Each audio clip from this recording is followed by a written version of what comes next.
What's going on, fellow patriots? Got a mini history lesson for you guys today. Something that I learned in American government class.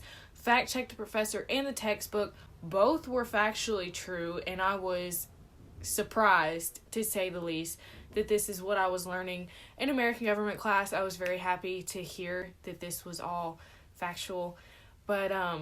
So have you guys heard of the white primaries? It was something that was started in the late 1800s and up until 1944, when the Supreme Court finally just said, this is too racist, we can't have this. But the white primaries basically said that, if you're not white, you can't vote. They instituted literacy tests, poll taxes, which we later see amendments fix that. But the white primaries was founded by, surprise, surprise, the Democratic Party. I mean, am I in some twilight zone that my liberal college is actually teaching me stuff that is true? Because, according to all these liberals and Democrats, the KKK was founded by the Republicans and not the Democrats, which is actually true. Democrats founded the KKK, just like they founded the white primaries.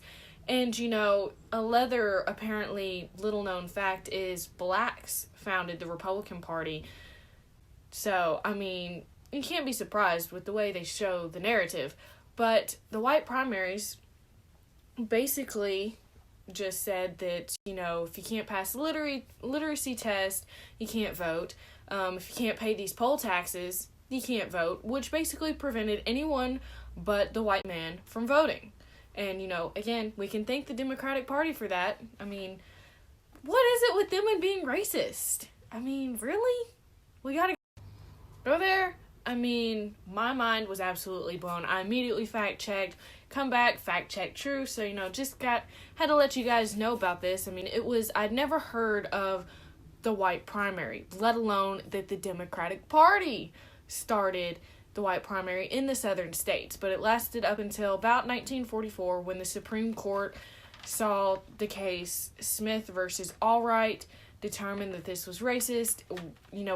Everybody should have the right to vote, basically. And then several years later, in 1964, with the 24th Amendment, poll taxes were eliminated.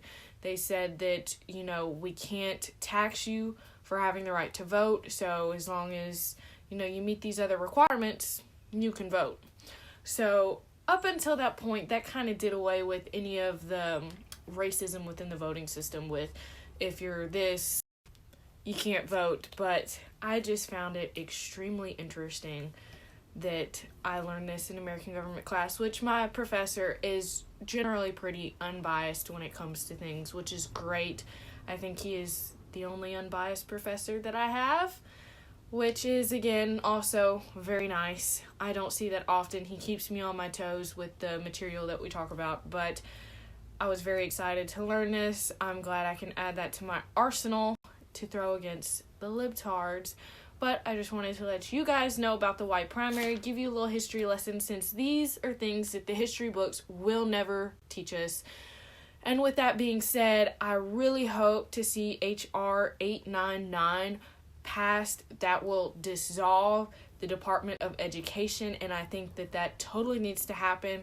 If it passes, it'll dissolve the Department of Education, I believe, in 2022. Hopefully it passes before then, and we can see this education system fall. We can make it better. We can just do away with government intervention and the education cookie jar, because they never should have been a part of it in the first place, just like they should never be a part of other things.